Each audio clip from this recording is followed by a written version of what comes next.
E agora vamos para mais uma entrevista. Vamos para a doutora Alice Villanova, que está de volta conosco para falar sobre odontologia. Doutora, seja bem-vinda de volta ao programa. Obrigada, Bassan. Boa tarde a você e a todos os ouvintes. Hoje, para a gente falar sobre facetas, né, e resina, na verdade, o tema da nossa entrevista hoje é estética odontológica. E eu gostaria que a senhora começasse explicando para a gente a diferença entre faceta de resina e de porcelana, as famosas lentes de contato, doutora. Então, a febre hoje em dia, nessa questão da lente de contato, muito famoso começou a colocar, e aí muitas pessoas começaram a ter esse desejo também de transformar o sorriso, de mudar o sorriso. E é uma forma, consegue um resultado muito teoricamente rápido com essas lentes de contato, corrige pequenas alterações de formato, até da cor e da posição do dente, com alteração pequena, a gente consegue corrigir também com faceta, tanto de resina como de porcelana, de cerâmica. A diferença entre elas é mais a questão da durabilidade. Sim. A de porcelana vai durar 10 anos para frente, aí dependendo de como for o uso do paciente, né? Ela dura bastante, pode durar bem mais que isso também.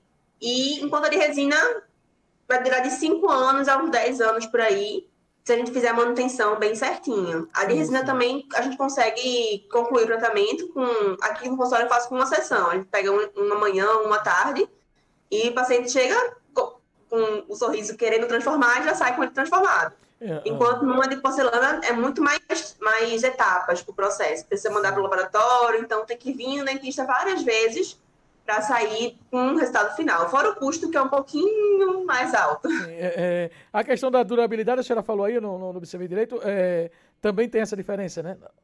Sim, sim. É porque, teoricamente, a de porcelana, né, além de contato, duraria mais por ela ser um material muito mais duro do que a resina, propriamente dita. Então, ela ficaria mais tempo sem perder o brilho, sem perder as características dela. E realmente seria isso, mais de 10 anos, dependendo do uso aí do paciente. Agora, doutora, precisa desgastar muito os dentes? É um medo de muito paciente isso, que a gente vê o Kevinho, Carlinhos Maia, com uns pedacinhos de dente, né, que estava trocando, fazendo lente de contato. E aí, muito paciente ficou assustado com isso. Doutora, vai ter que desgastar desse jeito? Não, não é assim. No caso deles, eu não sei o que aconteceu, eu não sei qual foi a necessidade para aquilo. A época era outra também, mas o desgaste, geralmente, é muito pouquinho. Para a resina, é quase nada, em alguns casos, nada. E para fazer com a faceta de porcelana, aí pode ser que precise um pouquinho mais de desgaste, mas é uma coisa muito sutil. Às vezes, o próprio paciente nem percebe que houve esse desgaste, não. Mas hoje em dia é tranquilo isso nessa parte. Então, quem é que pode fazer? Qualquer pessoa pode fazer? Criança, adulto, mulher, menino? Eu indicaria, no caso, para adultos, porque quando é muito novo, né, até uma certa idade, com uns 20 anos por aí, a gente estaria ainda mudando um pouquinho o formato dos dentes, o alinhamento nesse sentido, então não era ideal. Quando ficar mais velho, se já tiver alinhado definitivo, aí a gente pode começar a pensar nessa questão de alterar o sorriso com facetas. Sim, sim. E tem alguns poucos casos que seriam exceção, que não poderiam fazer, mas a maioria em si não tem muita contraindicação. É importante a gente avaliar, mas seriam casos muito sutis, assim, de questão de saúde só, de paciente ter algum problema. Sim. Que diz. André Luiz, ele está nos ouvindo através da Rádio Brasil em Pombos, e ele pergunta se quem fez implante dentário poderia fazer também.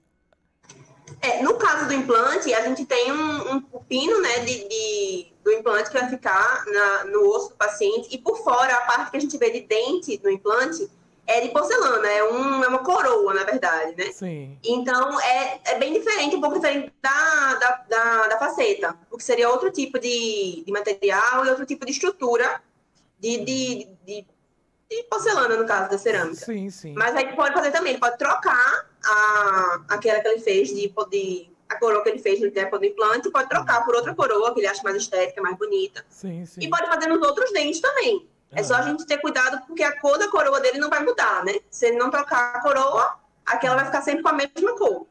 É para fazer as facetas da mesma cor da coroa dele, para não ficar essa diferença. Mas pode fazer. Doutora, as facetas serviriam também como uma espécie de prótese ou não? Não, no caso da faceta, você precisa ter o dente. A gente vai fazer só algum desgaste no dente ou um ajuste, né? Mas, na verdade, considera-se como uma prótese. Porque a gente, hoje em dia, conhece muito prótese como para quem não tem o dente. Uhum. Mas, para o dentista, chama de prótese também, quando a gente vai adicionar algum pedaço ali nesse dente. Então, teoricamente, as de resina não, mas as de porcelana a gente chama de prótese também. Sim, sim. Existe caso em que não é possível aplicar no paciente? Tem alguns poucos casos. Se a gente tiver algum problema em relação à gengiva, a gente vai precisar tratar algumas coisas antes. Por exemplo, paciente com bruxismo, precisa entender muito bem o que aconteceu. Eu estou com um caso de um paciente agora que ele colocou algumas vezes pontos profissionais com facetas. E caía, quebrava, ele acordava e estava sempre um pedaço dele faltando. Porque durante a noite ele rangia e realmente a resina não conseguia aguentar. Sim. Tanto a resina como até a porcelana também não consegue aguentar a força do bruxismo a longo prazo. Então a gente precisou mudar algumas coisas, tratar primeiro o bruxismo dele para poder colocar as facetas. Então teria algumas alterações, assim, por exemplo, problema na gengiva, problema no bruxismo, que pode fazer a gente precisar de algumas coisas antes. Mas, teoricamente, depois que isso estiver resolvido, poderia colocar a faceta também. Neste caso, o ideal é procurar o odontólogo para que seja feita uma avaliação, não é? Exatamente. Pronto. Com certeza. Faltamos falar alguma coisa acerca dessa estética? Não, acho que não. Englobou bem aí. Assim. Pronto. Quem quiser ter mais dicas importantes sobre saúde bucal, é muito simples. Vai lá no Instagram agora e começa a seguir a doutora Alice Villanova e você vai ficar por dentro de dicas maneiras, de uma forma bem didática e descontraída que a doutora Alice utiliza para passar as informações para você. Então, entra aí no Instagram, @doutora Alice Villanova, não é isso? Isso mesmo. Pronto, doutora, nós queremos agradecer a sua participação. Um ótimo dia e até a próxima, tá bom? Muito bem. Eu que agradeço, bastante. Obrigada. Pronto, conversamos com a doutora Alice Villanova aqui no quadro A Entrevista do Dia do Pernambuco no Ar. Pernambuco.